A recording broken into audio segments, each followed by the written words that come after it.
자, AFPK의 세계에 오신 걸 환영합니다. AFPK 이제 금융 관련해서 재무 설계 관련해서 굉장히 많이 취득을 하는 그런 과정이죠. 전체적으로 AFPK 자체가 과목이 7과목으로 구성이 되어 있고요. 그 다음에 제가 여러분들하고 담당할 파트가 몇 파트가 되는데, 재무 설계 개론 쪽하고 상속, 그 다음 은퇴 보험과 관련되는 파트들을 제가 이제 여러분들하고 같이 이야기를 나눌 거고요. 그 중에서 오늘은 재무설계 개론. 재무설계 개론이다라고 하게 되면 전체 과목에서 중심이 되는 과목이다라고 생각하시면 되는데, 그렇긴 하지만 시험은 각각 개별적으로 나오는 거라서 뭐 중복해서 나오는 건 아니니까. 일단 재무설계가 무엇인지서부터 시작을 해서 금융소비자 보호까지 쭉 골고루 나온다라고 보시면 돼요. AFPK 같은 경우에는 문항이 좀 골고루 나올 거다, 전체적으로. 그래서 목차를 잠깐 한번 보면서 이야기를 한번 해보죠. 자, 차례적으로 한번 보게 되면 재무설계 이해라는 게 나오는데, 재무설계가 뭐냐라는 부분하고, 그 다음에 우리가 이 재무설계라는 과정이 어떻게 도입이 됐느냐 라는 부분, 수치도 좀 기억을 하실 부분들이 있어요. 이 안쪽에서 수치를 기억한다라고 하게 되면 뭐 13? 그냥 잠깐 기억을 해주세요. 13, 그 다음 20, 이 안에 2가 포함이 되어 있고, 30, 이 안에 2가 포함이 되어 있다. 뭐 요런 정도 좀 기억을 해주시면 좋을 것 같고, 그 다음에 7, 14, 20, 네, 뒤에 가서 다 뭔지 알려드릴 거예요. 근데 이런 수치들이 좀 익숙해지면 좋다라는 부분. 그러니까 재무설계 개론 쪽에서는 수치나 이런 부분들이 많이 나오진 않아요. 네, 요런 숫자들, 그러니까 이런 수치들이 좀 기억을 해주셨으면 좋겠다. 뒤에 가서 설명을 드릴 텐데, 자, 그래서 약간의 수치, 그리고 나서 아주 원론적인 이야기들로 이루어져 있다라고 보시면 돼요. 이쪽 파트는. 그 다음에 재무설계사의 기본 업무 쪽에 해당하는 뭐 재무관리다, 재무전략이다, 뭐 개인재무제표 작성이다, 재무비율 분석이다, 강점과 약점에 대한 목록 작성이다, 이렇게 해서 2장 쪽에 나와 있는 부분들은 우리가 재무설계라는 부분을 하려면 고객을 알아야 될 거잖아요. 그렇죠? 근데 재무설계에서 고객을 아는 거에서 대단히 중요한 건 재무적 측면이잖아요. 물론 재무설계사는요, 재무적 측면과 비재무적 측면을 다 골고루 고려해야 돼요.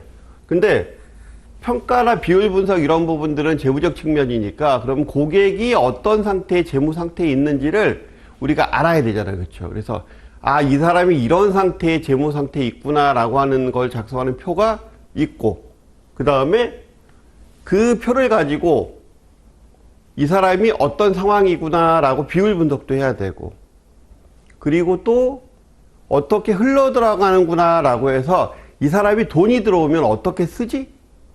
자, 과연 고정적으로 들어가는 비용이 어떤 거야? 그 다음에 예를 들어서 통지할 수 있는데도 불구하고 계속해서 지출 나가는 게 어떤 거지? 그러니까 고정비용과 변동비용. 여기서 많이 나온 단어 중에 하나가 고정비와 변동비라는 부분. 그리고 가변비용이라는 게 있어요.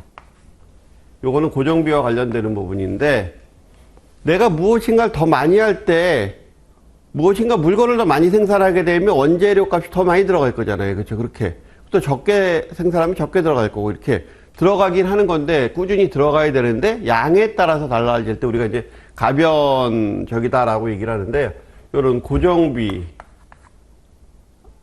이게, 적었네. 변동비, 뭐 가변비용, 뭐 이런 식으로 있는 법, 요런 단어들이 좀 익숙해지셔야 되고, 그 다음에 여기서는 총 유입과 그 다음에 총 수입, 그리고 순수입, 딱 감이 오죠. 그 다음 총 유출, 뭐 이런 단어들이 좀 익숙해지셔야 돼요. 그래서 총수입이나 순수입 같은 경우에는 세금을 띄었느냐 안 띄었느냐 뭐 이런 부분이잖아요. 그러면 이렇게 얘기한다라는 거는 뭘 뜻하는 걸까요? 수입과 지출의 비율을 봐서 이 사람이 수입보다 지출이 많으면 힘들겠죠. 예. 근데 수입보다 지출이 적으면 뭘 할 수 있겠어요? 저축을 할 수 있을 거잖아요. 저축을 할 수 있다라는 거는 이 사람의 자산 상태가 좋아지는 걸 거고, 그 자산 상태가 어떻게 좋아지는지를 또 볼 수 있을 거고, 그런 표들을 만들어 보고 분석하는 거. 그러면 그렇게 하기 위해서 무엇인가 계획을 세우고 목표를 세우고 그다음 현금으로만 분석하고 하는 부분들이 있어야 될 거잖아요. 그래서 재무설계 관리와 전략이 필요한 거고, 이런 이야기들을 여기서 할 거예요. 그 다음에 재무설계 프로세서다라고 하게 되면, 프로세서 쪽에서는 앞쪽에서 배우는 게 이런 걸 배울 거예요. 복리와, 어려운 건 없어요. 복리와 달리. 복리다라고 하게 되면 가장 쉽게 얘기하면 이자가 붙는 거. 이자에 이자가 붙는 걸 복리라고 얘기하고요. 그 다음에 달리라고 얘기하면 이자만 붙는 것. 예를 들어서 내가 10만 원을 10%로 투자한다 라고 했을 때 1년간 만약에 투자했다 라고 하게 되면 복리가 처음에 1년이었을 땐 10만 원에 만 원에 해당하는 이자가 붙겠죠. 달리도 마찬가지로 10만 원에 만 원에 해당하는 이자가 붙을 거예요. 그쵸? 여기까지는 똑같아. 여기까지는 똑같은데 그 이후에 세상이 바뀌는 거죠. 여기서는 이자도 안 쓰고 이거 투자하겠다 라고 하는 거고요. 이거 곱하기 이제 10%가 되는 거고. 달리에서는 이건 나 쓸 거야.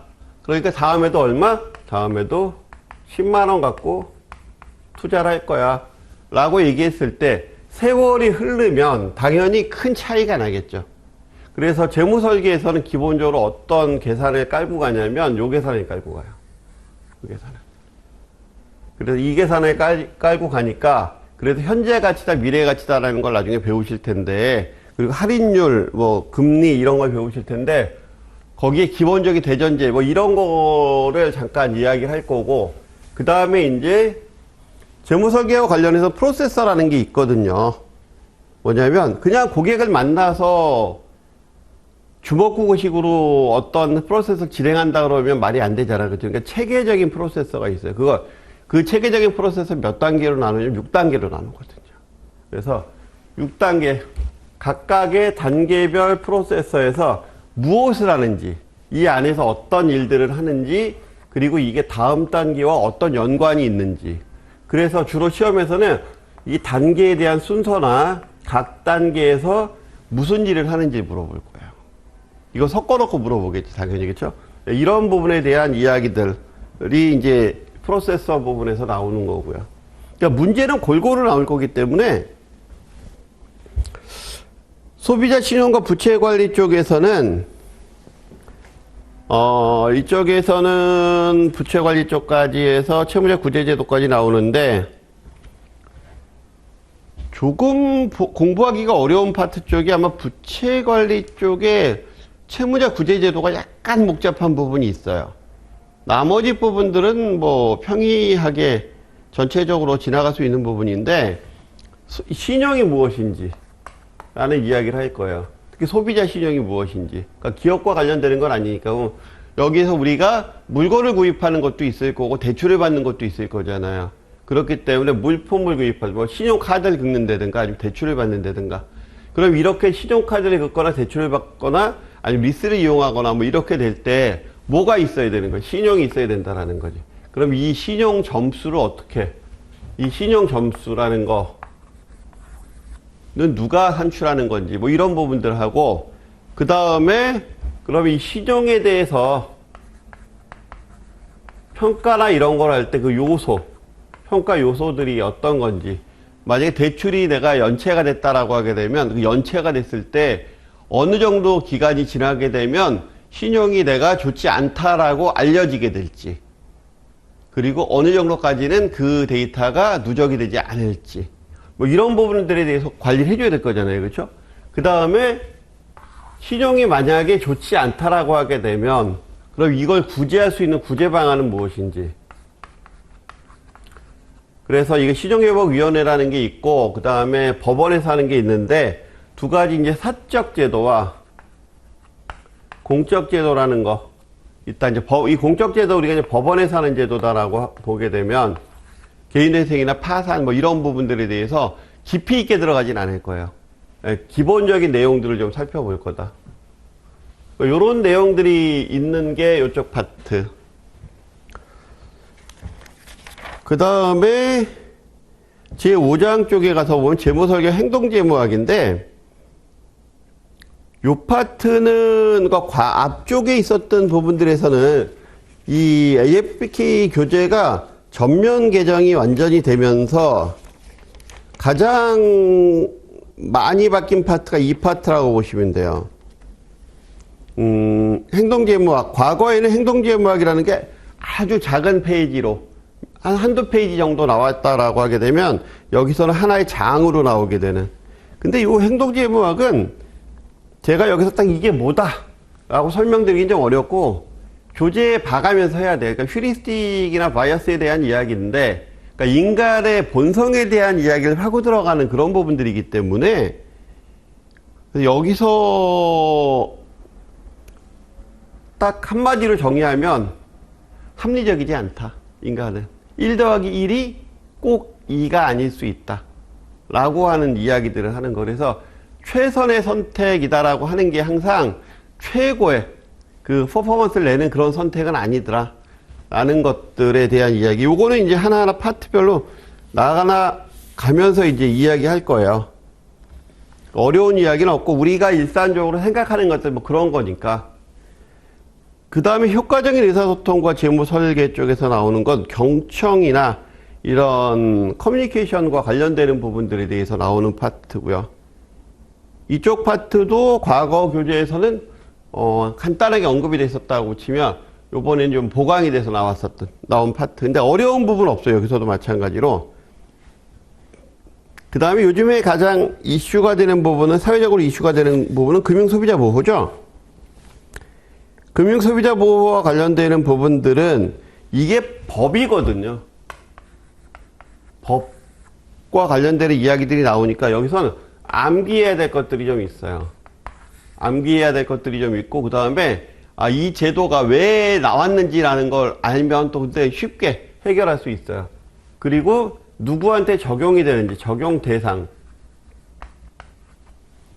대한 일반 금융 소비자냐 아니면 전문 금융 소비자냐 이런 부분에서 적용 대상, 그리고 제도의 특성, 뭐 이런 부분들을 좀 잘 알고 계셔야 되는데 어려운 부분 없어요. 하나하나 접근해 나가서 보면 되게 쉬운 이야기다. 근데 그리고 금융소비자보호법과 관련되는 이야기는 중첩되는 부분들이 있어요. 과목에 중첩되는 부분들. 예를 들어서 금융소비자보호법과 관련되는 상당 부분이 보험설계 쪽에 보험상품과 관련되는 부분에도 중첩될 수 있는 부분들이 있고요. 그래서 다양하게 여러 군데에서 중첩되는 부분이 있으니까 여기서 봤는데 여기서도 나오네? 뭐 이렇게 생각이 되실 수도 있을 거예요. 자, 전체적으로 교재는 그렇게 이루어져 있고요. 그래서 특별히 어렵거나 이런 부분은 없는데 외워야 될 부분들이 적지만 그래도 이쪽 파트는 좀 있다. 그래도 아마 다른 과목들보다 외우는 부분들은 훨씬 적을 거고요. 여기는 너무나 당연한 이야기들을 좀 정리하는 차원에 해당하는 부분들로 나갈 거고요. 자, 그러면 이제서부터 본격적으로 시작을 해보죠. 9페이지서부터 이제 시작합니다. 자, 전체 내용을 다 읽어드릴 수는 없으니까, 읽으면서 할 수는 없으니까 중간중간에 제가 띄어가면서 읽을 거예요. 몇 줄 정도 된다라고 하고. 근데 그럼에도 불구하고 여러분들은 일단 교재를 한 번은 다 봐야 되겠죠. 그렇죠? 자, 5번째 줄쯤에 가서 보시면 재무설계 개념의 제1절에 거기 보시게 되면 그런 얘기가 나오죠. 파이낸셜 플래닝의 사전적 의미는 본인의 돈 문제에 집중하고 돈 문제를 관리할 대안을 마련하고 이를 실행하는 것. 그리고 이를 돕는 게 재무 설계사다. 그래서 돈 문제와 관련되는 것. 기존에 이제 항상 재무 설계사와 관련되는 건 일단 돈 문제와 관련되는 거다. 즉 재무적인 부분이다. 근데 재무 설계사는 이 부분만 하지 않고요. 비재무적 부분도 같이 갖고 가요. 예. 그래서 아주 협소하게 지금 풀이한 거예요. 여기서는 다섯 번째, 거기서 네 줄 정도 내려가서 보시면 가계 부분의 개인 재무 분야는 최근 들어서 고령사회 급진전. 자, 개인 재무 분야가 왜 필요하냐라고 했더니 고령화라는 얘기를 하는 거예요, 지금. 고령화 사회. 그 다음 급격한 금리 변화. 이게 과거 책에서는 바로 직전 책까지는 책에서는 잘 안 나오던 단어가 지금 나왔어요. 금리 변화. 그 다음 사회 경제 및 금융 환경의 변화. 예, 그래서 주변의 변화. 그러니까 계속 변화 그렇죠. 환경 변화. 우리가 과거에는 여러분들이 요 공부를 하시기 꽤 오래전에는 고금리 시대였어요. 그리고 아마 여러분들이 지금 현재 이 강의를 듣고 계신 분들이 MZ세대 정도 되실 텐데 우리 MZ세대가 성장하는 시기에는 저금리 시대였거든, 대부분. 그랬는데 최근에는 좀 금리가 높아졌죠. 물론 저희가 경험했었던 고금리는요, 정기예금 금리가 15% 이랬어요. 근데 지금은 정기예금 금리 무지하게 올랐다라고 얘기한 게 5%대였잖아요. 그러니까 훨씬 더 높은 고금리들 저희는 경험해봤고, 그 다음에 진짜 1, 2%에 해당하는 진짜 낮은 금리도 경험을 해봤고, 저희는. 그래서 저희는 금리 변동에 대한 트렌드가 어떤지를 아는데, 여러분들 같은 경우에는 그런 걸 잘 모르잖아요. 왜?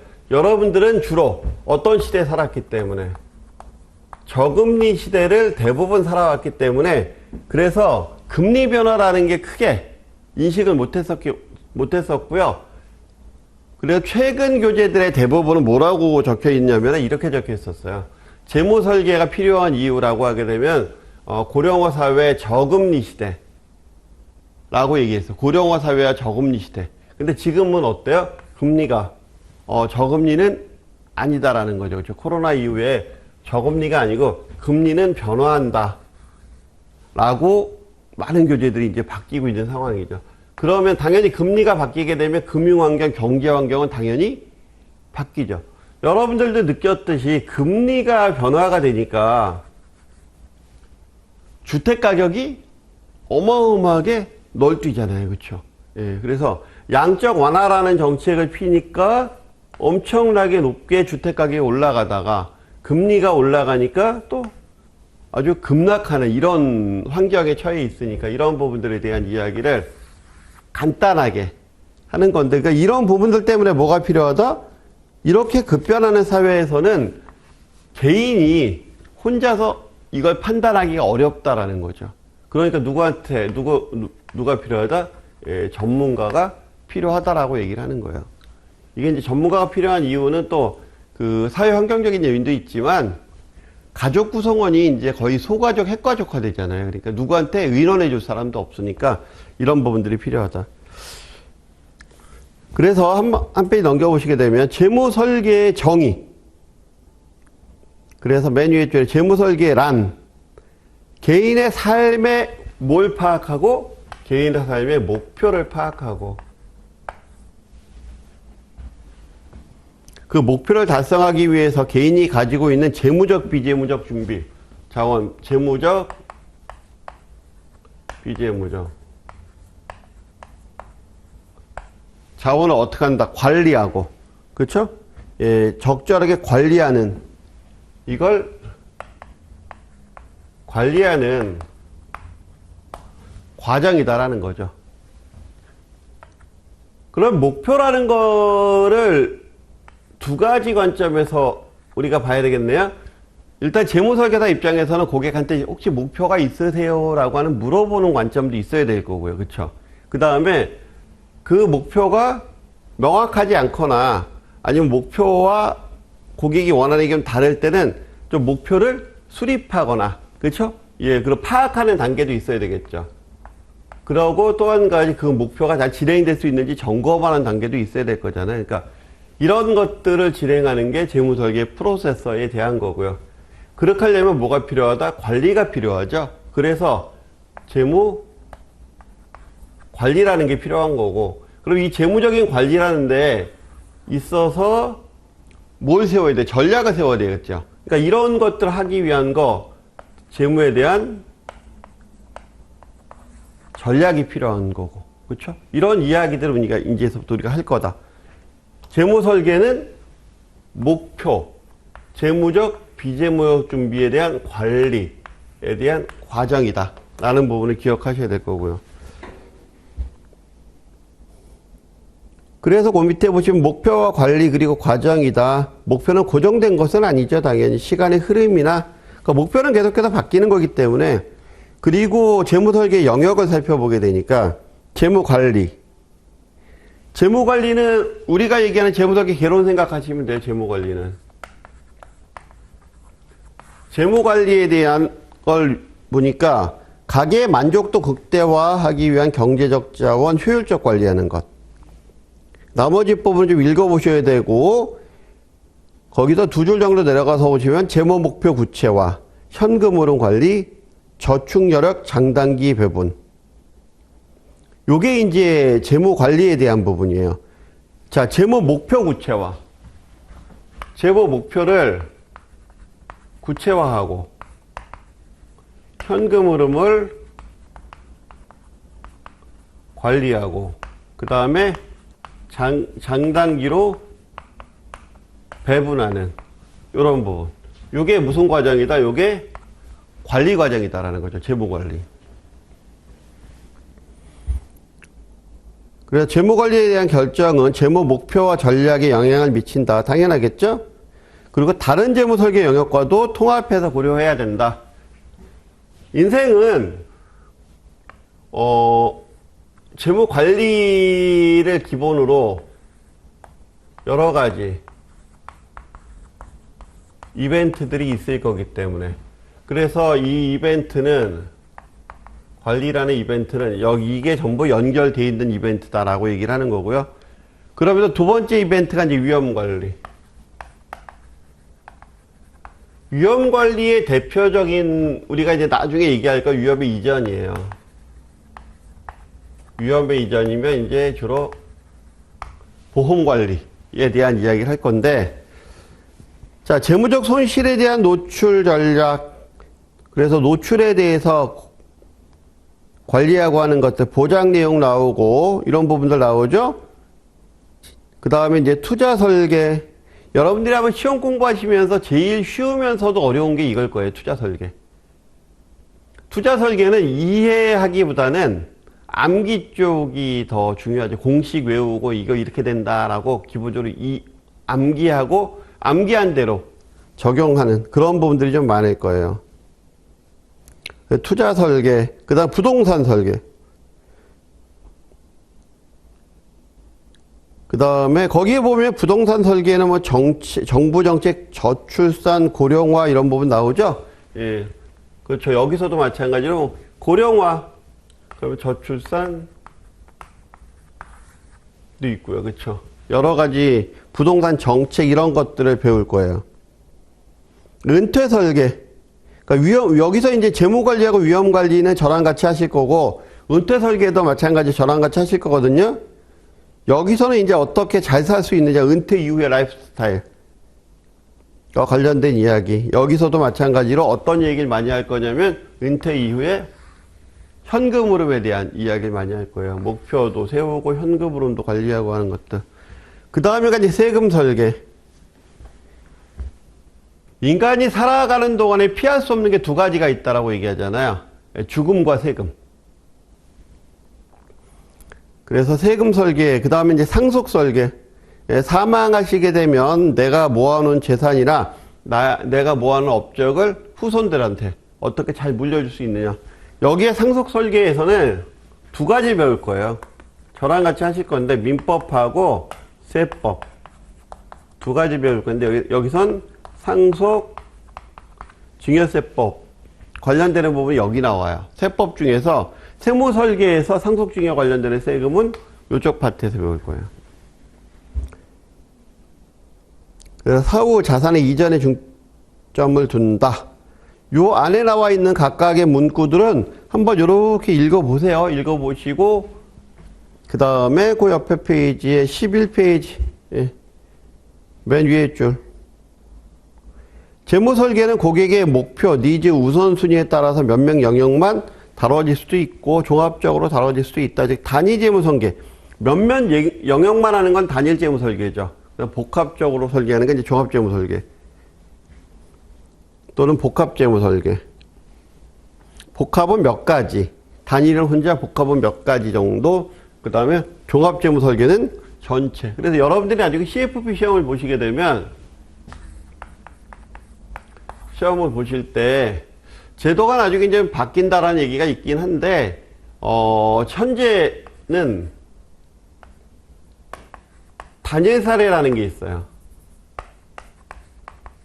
그러니까 CFP에서는 우리가 지식형으로 시험만 AFPK 지식형으로 보는 게 보는 게 아니고 사례형 시험도 보잖아요. 사례형 시험에는 단일 사례 어떤 한 건을 갖고서 이야기를 하는 게 있고요. 그다음 복합 사례라는 시험이 있어요. 복합 사례는 단일 사례가 요 건건에 해당하는 부분에 대해서 문제가 있다라고 하면 복합 사례 이렇게 연결하는 거예요. 요렇게 또는 뭐 요렇게 이런 식으로 연결해서 문항이 나오는 거예요. 그리고 종합 사례라는 게 있어요. 종합 사례는 어느 걸 물어볼지 말라. 이 전체를 갖고서 시험이 나오기 때문에. 예. 요런 형태. 그래서 이렇게 배우는 거예요. 단일, 복합, 종합을 따로따로 각각 합쳐서 배우는 이유는 고객은 각각의 니즈가 달라질 수 있다라는 거기 때문에. 그 다음 그 밑에 단락에 보시면 재테크와 재무설계라는 얘기가 나옵니다. 재테크 간단히 얘기해서 돈 늘리는 거죠. 예, 수익률에 방점을 찍는 거. 재테크. 재테크는 돈에 대한 이야기를 하는 거다. 그래서 바로 밑에 돈의 양을 늘리는 기술. 언제 투자하고 언제 회수하게 되면 가장 손익이 극대화될 수 있느냐, 뭐 이런 부분들. 근데 거기 보시면 세 번째 줄에 이런 게 있어요. 투자 수익 극대화에 중점을 둠으로써 그 투자 결과가 인생에 필요한 목적 자금으로 사용되지 않을 경우가 있다. 목표를 정하고 하는 게 아니고 그냥 수익률을 극대화시키기 위한 거니까. 상품 선택의 기준이 수익률이기 때문에 바로 밑에 재무 목표를 감안하기보다는 수익률을 집착한다. 근데 재무 설계는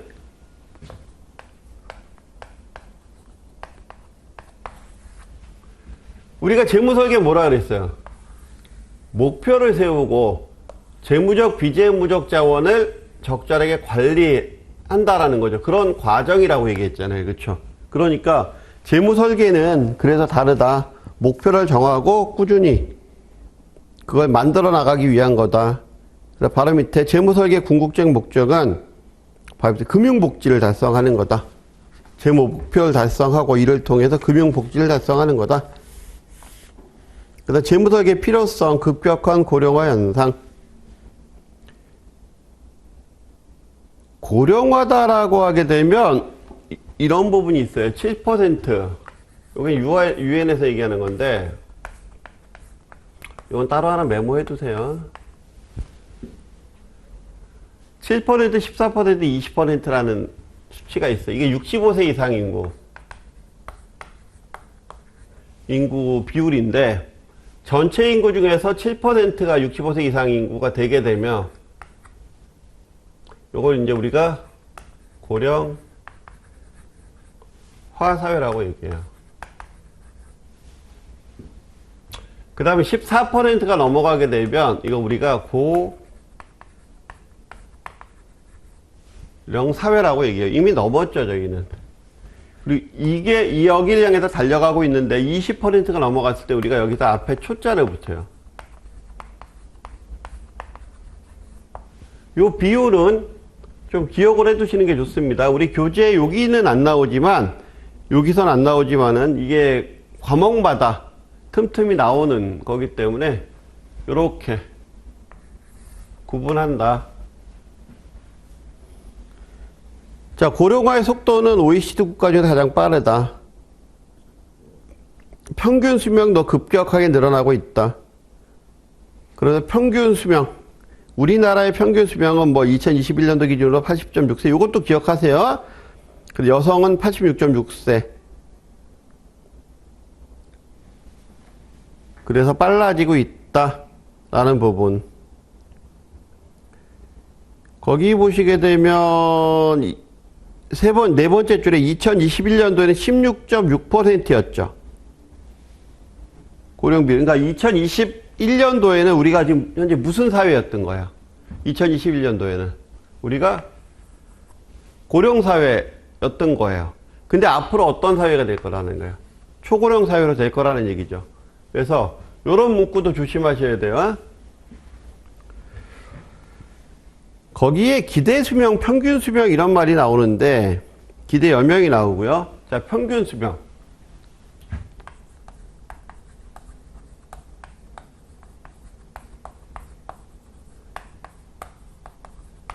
평균 수명과 기대 수명은 같은 말이에요. 그리고 거기에 기대 여명이라는 말이 나오죠. 예, 요건 좀 다른 말이에요. 내용이 좀 달라요.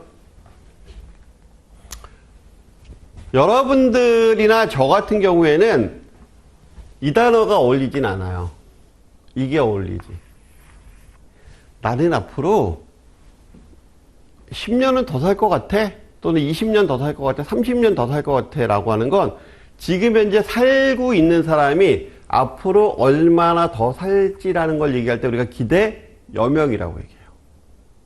그리고 이제 막 태어난 아이들, 영세가 몇 년 더 앞으로 언제까지 살 수 있을 거야 라고 얘기할 때 우리가 평균 수명 또는 기대 수명이라고 얘기를 하는 거예요. 이렇게. 그래서 그 교재에서도 뭐라고 돼 있어요? 평균 수명을 영세의 기대 연명이라고 해놨죠. 그렇죠? 그래서 그렇게 표현해 온 거예요.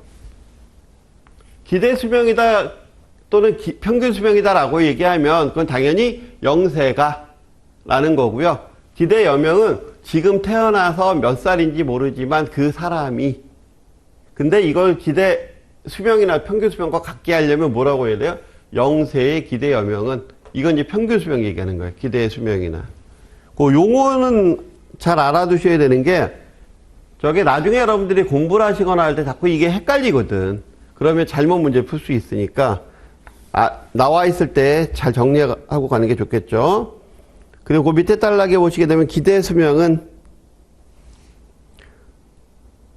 은퇴기간 연장으로 이어진다. 평균 수명의 증가는 은퇴기간 연장으로 이어진다. 그리고 소득 창출이나 축적기간보다 단절이나 사용기간이 늘어난다. 그래서 위험하다. 그리고 바로 위에 출산율 저하도 당연히 생산 가능 인구가 줄어들겠죠. 그러니까 부양 인구가 점점 줄어든다. 뭐 이런 이야기들이 나와 있어요. 여기서 하나 우리가 또 살펴봐야 될 게, 뒤쪽에서 이제 다른 과목과 연구할 때서 꾸준히 나오는 용어들, 우리 여기에는 자세히 안 나와 있지만 나오는 용어들 중에 하나가 또 뭐냐면 저거예요. 부양비에 대한 이야기. 자, 조금 아까 생산 가능 인구가 줄어든다라고 얘기했죠. 생산 가능 인구가 줄어든다. 우리가 생산 가능 인구는 생산 인구 또는 생산 가능 인구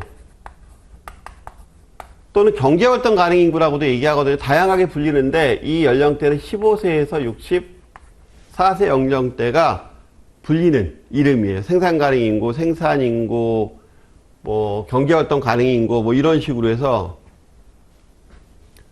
요렇게 불리고, 그러니까 생산 인구, 생산 가능 인구가 요 나이고, 그 다음에 65세 이상의 노전 인구라고 얘기하고요.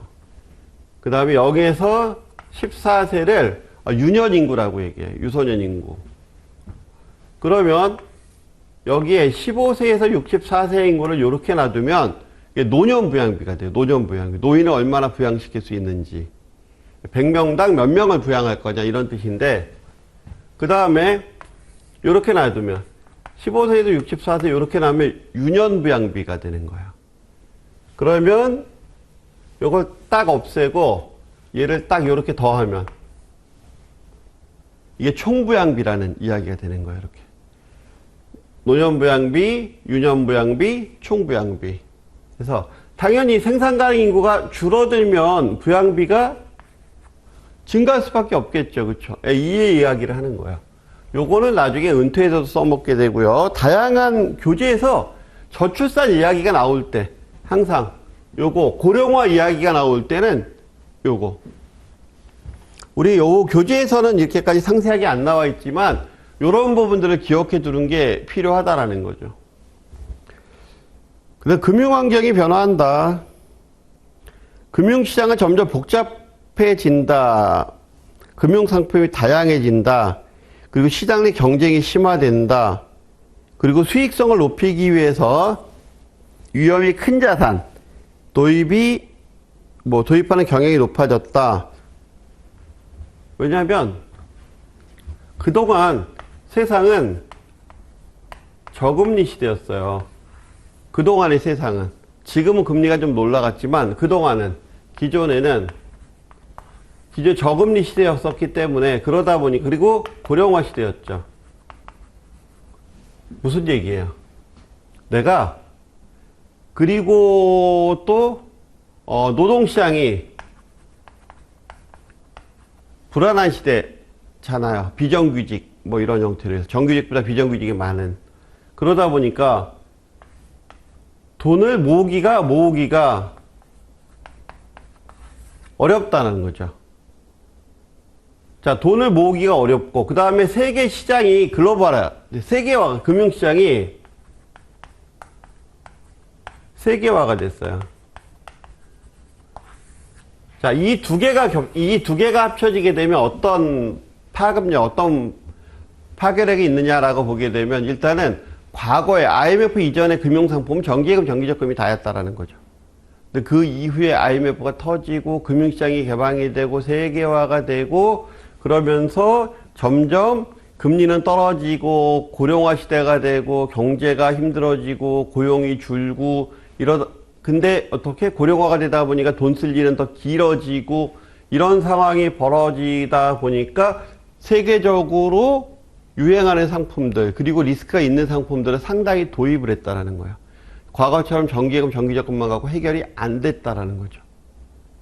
그러니까 뭐 파생 상품, 뭐 그간의 옵션, 수압 뭐 이런 것들 들어간 거, 뭐 버터프라이 뭐 이런 것들, 뭐 콜옵션, 풋옵션 이런 것들이 들어오면서 상품이 굉장히 어려워졌어요. 일반적으로 저희처럼 전문가들도 요즘에 잘 모르는 상품들도 많아요. 보면은 한참 들여다봐야지 이 상품이구나 하지 이름만 갖고 몰라요. 요즘에는. 옛날에 이름만 가지고 알았거든. 상품 이름만 가져도 어떤 성격이다라고 했는데 요즘에는 굉장히 복잡해졌어요. 그러니까 어떻게 안 되는 거야? 해결이 안 되는 거예요, 스스로. 그러니까 전문가가 당연히 필요하다라는 거죠. 그러면서 그 밑에 뭐 비트코인이나 이런 부분들, 투자 열풍불구하는 부분들. 그 다음에 그 옆에 페이지에 보시게 되면 또 이런 것도 있어요. 그러니까 이런 상황이다 보니까 돈은 필요해졌는데 금리가 별로 수익이 낮은 상품을 선택하다 보면 세상을 살아나갈 수 없으니 돈은 필요하고 그러니까 당연히 수익이 높은 쪽으로 갈 수밖에 없고 근데 어차피 세상은 공짜로 없잖아. 공짜 점심이 어디 있어? 하이리스크 하이리턴이지. 그죠? 그만큼 그래서 시대가 변해도 이런 부분은 안 바뀐다라는 거죠. 그러면서 또 한 가지 이 시기에 부채가 늘어나죠. 부채 증가 요인은 몇 가지가 있는데 그중에서 대표적인 부채 증가 요인이 양적 완화예요. 자, 금리가 저금리다 보니까 저금리 시대가 장기간 지속되다 보니까 돈 빌려서 무엇인가 하는 게 대단히 만만해졌어요. 옛날 같으면 IMF 이전만 하더라도 금리가 대단히 높았으니까 돈 빌릴 때, 은행에서 돈 빌릴 때 굉장히 조심스럽게 빌렸다고 치면 만만해진 거지, 이제. 뭐 금리 1, 2%, 뭐 3, 4% 정도 되면 빌려서 뭔가 해보는 게 만만하거든요. 예, 그래서 부채가 증가한 부분도 상당 부분 있어요. 그렇게 부채가 증가하다 보니 금리가 요즘처럼 어때요? 금리가 훅 올라가 버리니까 죽겠다 그러잖아요. 그렇죠? 예, 이런 상황들을 관리할 필요가 있다라는 거죠. 그래서 두 번째, 가계부채도 지속적으로 증가하고 있는 추세. 근데 문제는 뭐다? 바로 밑에. 체계적으로 재무교육을 받지 못한 고객들이 스스로 자신에게 맞는 의사결정을 하기 어려워졌다라는 거예요. 이런 부분들 때문에 뭐가 필요하다. 예, 이런 부분들이 있으니, 그리고 그 밑에 경기 침체 막기 위한 양적 완화. 그걸로 인해서 밑에 줄에 물가 상승 야기약, 그 양적 완화, 무역 전쟁 뭐 이런 부분, 그 다음에 뭐 요즘에 러시아 우크라이나 전쟁 관련이 아주 핫 이슈죠.